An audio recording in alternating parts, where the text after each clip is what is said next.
တကယ်ညက်မှာပေါ့ တကယ်ညက်ချမှာ ဒီကဆိုတကယ်ဝက်မှာ မလုပ်ဘူးလိုက်လုံး လောက်ဘူးရလောက်ဝင်နော်ဟုတ်ပြီဘယ်လောက်ညက်မလဲဖျားလူမလား မှာတော့နည်းနည်းတိတိကျကျလို့တော့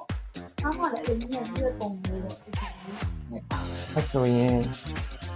နည်းနည်းလေးလိုက်နေဒီအရောင်လေးအကုန်လုံးညှက်လိုက်ပေါ့နော်တစ်ထောင်လောက်ရှိမယ်အဲ့တစ်ထောင်လောက်မှလှူလို့ကောင်းပါတယ်နော်အဲ့ဆိုရင်အဲ့ဒါကိုခါတပင်ကိုလှူမှာဆိုတော့ကိုညှက်ခိုင်းမယ်နော်ကိုညှက်ပြီးတော့ဒီမှာထွက်လာတဲ့အကျန်းကိုခါအချောတက်ပြီးပြီးလို့ရှိရင် ကိုညက်ပါ ကိုပဲညှက်လိုက်နော်